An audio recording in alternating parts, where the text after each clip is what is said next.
Lebanon জুড়ে পূর্ণ শক্তিতে চলছে ইসরায়েলি তাণ্ডব। গত ১৬ সেপ্টেম্বর থেকে ক্রমাগত হামলায় এখন পর্যন্ত নিহতের সংখ্যা ৭০০ ছাড়িয়েছে। এছাড়া হুহু করে বাড়ছে আহতের সংখ্যাও। বাস্তুচ্যুত কয়েক লাখ মানুষ। লেবানন সীমান্তে নিরাপত্তা ফিরিয়ে আনতে হিজবুল্লাহর উপর হামলার প্রয়োজন রয়েছে বলে দাবি করেছে ইসরায়েল। তবে এই হামলার নেপথ্য হিসেবে ৩টি কারণকে ইঙ্গিত করেছেন বিশ্লেষকরা।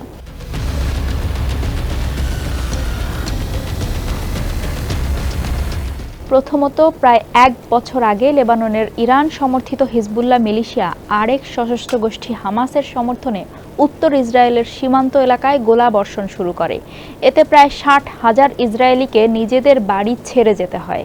দ্বিতীয়ত, মার্কিন যুক্তরাষ্ট্র এবং জার্মানি সহ বেশ কয়েকটি দেশ হিজবুল্লাহকে সন্ত্রাসী সংগঠন হিসেবে তালিকাভুক্ত করেছে। হিজবুল্লাহর সশস্ত্র শাখাকে সন্ত্রাসী গোষ্ঠীর তালিকায় অন্তর্ভুক্ত করেছে ইউরোপীয় ইউনিয়নও। তৃতীয়ত, হিজবুল্লাহর দাবি গাজার হামাসের সমর্থনে তারা ইসরায়েলে হামলা চালাচ্ছে। জার্মানি, মার্কিন যুক্তরাষ্ট্র, ইইউ এবং অন্য অনেক দেশ হামাসকেও সন্ত্রাসী সংগঠন হিসেবে তালিকাভুক্ত করেছে।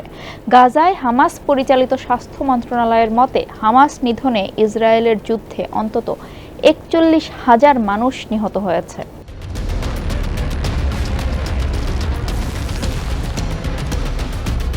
ইসরায়েলের হামলায় বেড়েই চলেছে লেবাননে নিহতের সংখ্যা। লেবানন জুড়ে ইসরায়েলের বিমান হামলা ও একযোগে প্রায় ৩,০০০ যোগাযোগ ডিভাইসের বিস্ফোরণ হয়।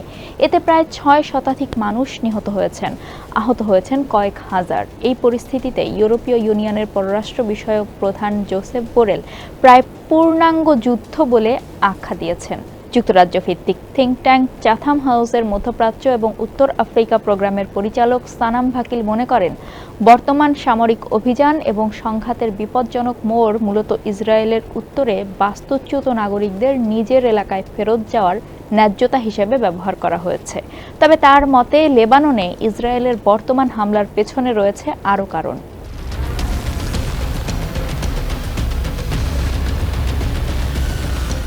ডয়েচে ভেলেকে ভাকিল বলেন, প্রথমত, ইসরায়েল তার সীমান্তে হামাস এবং হিজবুল্লাহ ফ্রন্টকে আলাদা করার চেষ্টা করছে।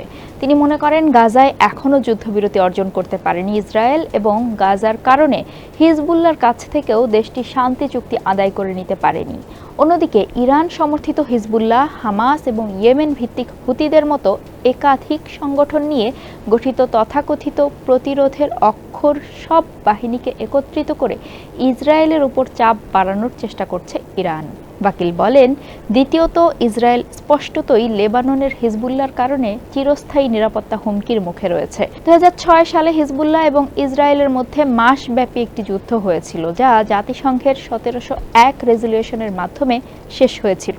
এটিকে ১৯৮২ থেকে ১৯৮৫ সালের মধ্যে চলা প্রথম যুদ্ধের পর দ্বিতীয় লেবানন যুদ্ধ বলা হয়। এতে জাতিসংঘের শর্ত ছিল তাৎক্ষণিক যুদ্ধবিরতি, দক্ষিণ লেবাননে লেবানিজ সৈন্য ও জাতিসংঘ শান্তিরক্ষীদের মোতায়েন এবং ওই অঞ্চল থেকে ইসরায়েল প্রতিরক্ষা বাহিনী ও হিজবুল্লাহর প্রত্যাহার, সেই সাথে হিজবুল্লাহকে নিরস্ত্রীকরণ। কিন্তু শর্ত অনুযায়ী লেবাননের লিতানি নদী পর্যন্ত পিছু হটেনি হিজবুল্লাহ। দেশটির সীমান্ত থেকে প্রায় ৪০ কিলোমিটার উত্তরে অবস্থিত এই নদীটি এছাড়া অস্ত্রও ত্যাগ করেনি শিয়া মিলিশিয়ার সদস্যরা, বরং তার পরের বছরগুলোতে ইরানের সমর্থনে সামরিক সরঞ্জাম এবং প্রশিক্ষিত যোদ্ধার সংখ্যা বহু গুণ বাড়িয়েছে হিজবুল্লাহ। ফলে ভবিষ্যতে হিজবুল্লাহ যোদ্ধারা নিজ ভূখণ্ড থেকেই ইসরায়েলি নাগরিকদের অপহরণ করতে পারে, এমন আশঙ্কাও দেখা দিয়েছে। ভাকিলের মতে, এখন আরও একবার হিজবুল্লাহকে জাতিসংঘের নিরাপত্তা পরিষদের প্রস্তাব ১৭০১ মেনে নিতে বাধ্য করতে চাইছে ইসরায়েল।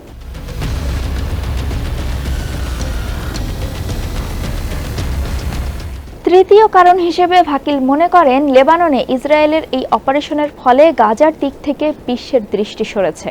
কারণ গাজায় যুদ্ধ শুরু হওয়ার প্রায় ১ বছরেও হামাসের বন্দিদশায় থাকা ৯০ জনেরও বেশি ইসরায়েলি জিম্মিকে উদ্ধার করতে পারেনি দেশটি। কিন্তু তারপরেও লেবাননের ঘটনায় গাজা থেকে আন্তর্জাতিক মনোযোগ সরে গেছে বলে মনে করেন ভাকিল। তার মতে, এই মুহূর্তে গাজা থেকে বের হয়ে আসার কোনো কৌশল নেই ইসরায়েলের এবং তারা কী পরিকল্পনা করছে সেটাও স্পষ্ট করেনি। ইসরায়েল ফিলিস্তিন দ্বিরাষ্ট্র প্রক্রিয়ার কথাও তারা বলছে না। তার দৃষ্টিতে লেবাননের এই যুদ্ধ গাজায় কৌশলের অভাব থেকে দৃষ্টি সরানোর একটি প্রচেষ্টা।